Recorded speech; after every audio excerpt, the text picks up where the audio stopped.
은평 장애인 자립생활센터 활동가들이 은평구청 앞에서 무기한 1인 시위를 이어가고 있습니다. 네, 이들은 1억 원이 넘는 세금을 떠안게 됐다며 대책 마련을 요구하고 있는데요. 어찌된 사정인지 손성혜 기자가 취재했습니다.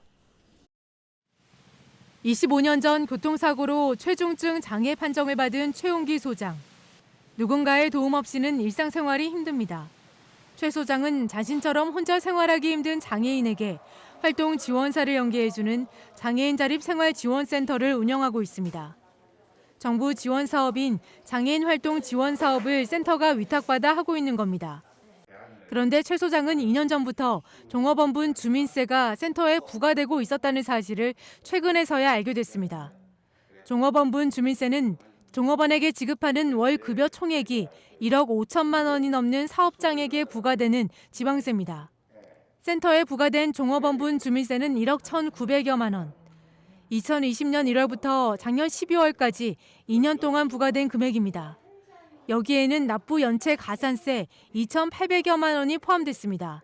근데 2020년 1월 1일부터 2021년 12월 31일까지 이게 2년 것을 한 번에 와서 거액의 그 세금을 바로 납부를 하라고 하니까 저희 입장에서는 준비도 안 되어 있는 상태에서 이유를 알아보니 2019년 말 개정된 지방세 특례 제한법 시행령 때문입니다. 시행령이 개정되면서 세제 감면 혜택을 받는 사회복지시설에서 장애인 자립생활센터가 빠진 겁니다. 이제 사회복지법인 등에 대한 감면이라 그래가지고요. 사회적으로 어떤 이제 의미가 있는 여러 가지 세제 혜택을 주는 그런 제도를 운영하고 있는데 지금 법인에게만 그 혜택을 주도록 유지하고 있기 때문에 법인격이 없는 협회 같은 경우는 굉장히 좀 당황스러운 일이 생긴 거죠. 센터 활동가들은 2년 동안 이와 관련해 어떤 이야기도 듣지 못했다고 주장합니다. 동일한 사업을 하면서도 법인단체가 아니라는 이유로 세제 감면 혜택 대상에서 제외하는 건 형평성에 어긋난다고 토로합니다. 사회복지법인은 내지 않아도 되기 때문에 같은 사업을 하고 있으면서 저희는 그 수익 사업을 하는 기관이 아닙니다.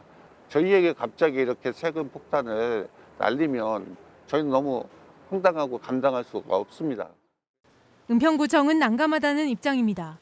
종업원분 주민세는 관련 법 개정에 따른 과세로 현재로선 구제할 방법이 없기 때문입니다. 센터가 서울시의 과세 처분이 부당하다며 낸 과세 전 적부심사 청구도 받아들여지지 않았습니다. 혜택이 안 되거나 하면은 이신청이라는 불법 절차를 따라서 하고 있어요. 네, 그래서 절차대로 이제 진행을 하고 있는 거여가지고. 이런 갈등이 은평에서만 있는 건 아닙니다.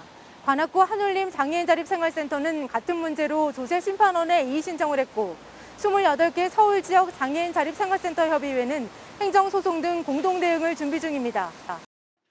처음부터 지자체가 적극적으로 홍보하고 이 부분을 얘기를 했어야 되는데 제공기관의 생존뿐만 아니라 활동지원사들의 처우 개선에 문제도 생기는 거고 그러다 보면 또 이용자들의 서비스 상황이 이렇다 보니 정치권과 전문가들 사이에선 관련 법을 재검토해야 한다는 목소리가 나옵니다. 현실적으로는 조금 이거를 지금 당장 어떻게 지원을 하고 이런 부분은 좀 어려울 것 같긴 한데 장기적으로는 어쨌든 이 사회복지사업법상의 이제 법인 제외된 부분에 대해서 좀 우리가 다시 검토하는 게 필요하지 않을까.